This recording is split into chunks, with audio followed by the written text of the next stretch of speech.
So you and I talked yesterday about how rare it is to get a conviction for police violence. And the prosecution in the Derek Chauvin case was helped by other police officers testifying against Chauvin, leading to talk on social media that the blue wall of silence, that police have this code, is beginning to crumble here.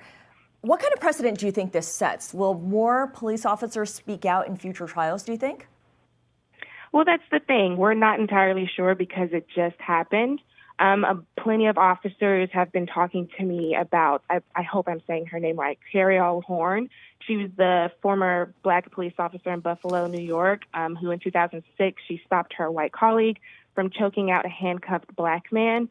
At that point, her white colleague struck her in the face, and that forced other officers on the scene to separate them.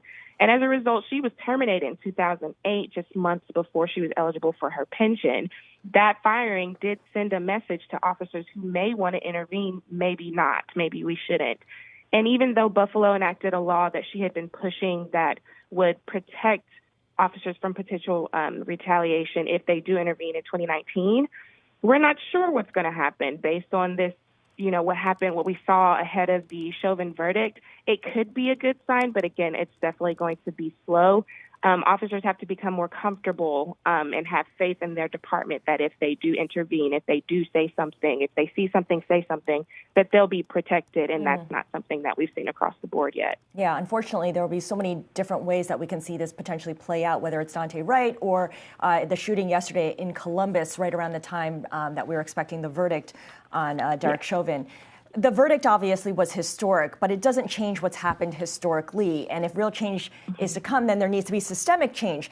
So explain what's happening in this debate over what's called qualified immunity, this legal shield that protects police officers from most lawsuits, except for the most egregious ones. What's happening at the state level and at the federal level? So it seems that there has been this revitalized call, not that the call went away, but it's more in the forefront now to end or abolish qualified immunity. There are a lot of civil rights advocates, there are a lot of police reform advocates, and even current police officers who are saying maybe we should take a fine-tooth comb if we don't eradicate it completely. But there's been some mixed reactions from some law enforcement saying, it doesn't stop an officer from going to trial or it doesn't stop an investigation, which isn't necessarily, we're not sure if that's true or not. We saw that New Mexico became the most recent state to outlaw this defense earlier this month.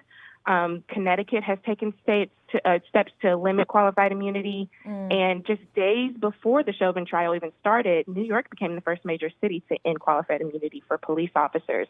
So it seems like there's some traction, but we can only wait and see. Yeah, it's amazing how things move slowly and then suddenly all at once.